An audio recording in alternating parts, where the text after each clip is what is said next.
My wife cried because she was cruel to me, and still haven't been able to stop thinking about it.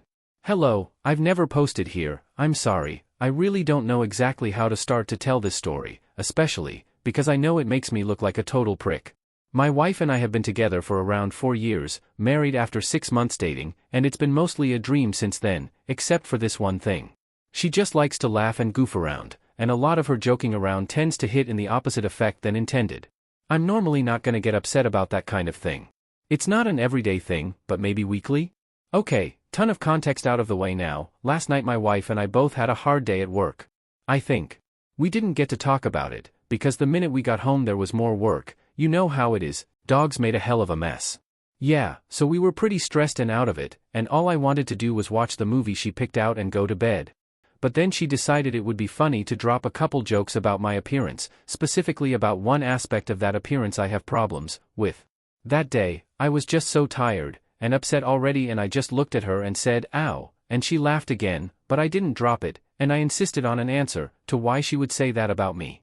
She asked what I meant, and I asked what response she expected when she made fun of me for my appearance, particularly part of it that she knew I felt bad about. I almost did the children's empathy talk, where you go, and how would you feel if someone did that to you? But I knew that would be condescending and wrong, so I didn't. Anyway, I wouldn't have gotten much out, because this is when the crying started. I didn't get to see it stop for long all night. Just big, heaving sobs, and shaking, telling me that she thinks she is going to have a panic attack all night long, because I scared her by being so serious. I am not an angry person. I've never been violent. I never moved from the seat when I brought up the mocking thing. She had no reason to think that, and I could think of only one reason for her to cry like that, and this is where I'm gonna sound like a prick, and why I'm doing this anonymously. She saw that I was calling her out for making fun of me for no reason and wanted to change the vibe and feeling in the room as quickly as possible, to instead focus on her having an episode. This isn't the first time this has happened, but it's the first time I've noticed a pattern. Step 1, she upsets someone. Step 2, she will have a panic attack if you don't comfort her right now, actually. Step 3, I shove aside any and all feelings I have on the matter, no matter what it is about, apparently including mocking me. But if I didn't, she would have a genuine medical episode and we could wind up in the hospital. If the person offended is not me, they may also be brought in for emotional support, but I will be. Do I really think that's what it is? I want to say no, say bad, but a part of me does.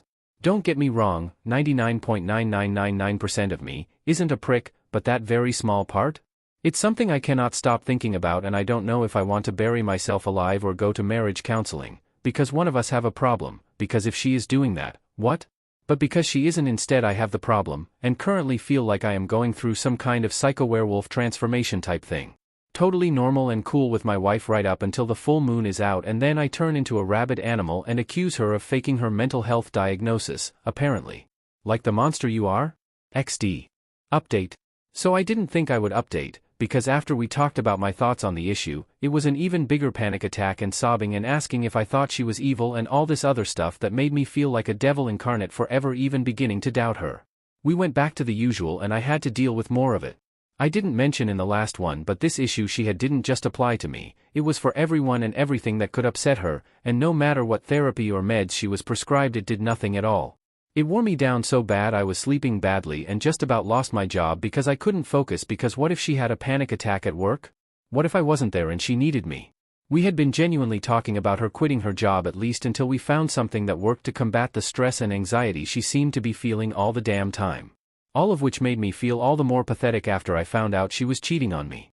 The guy worked with her, and reached out to tell me because he didn't know she was married. I knew I couldn't confront her in person because her reaction would likely make me think the guy made it all up, somehow, despite having texts he showed me from and to her number, and photos I'd rather not discuss. I just moved out and took my dog. Calm down, she never even liked him that much, hasn't asked about him once.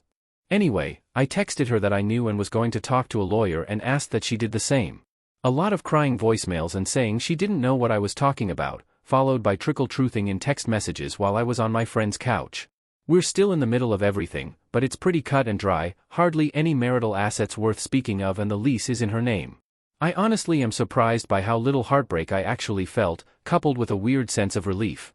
I definitely thought getting cheated on would be the worst thing anyone could do to their partner, but if it wasn't a dick move I would thank her. Anyway, thank you all so much for the advice, even if I was too stupid or weak of spine to take it at the time. It was helpful for just a little bit to not feel crazy.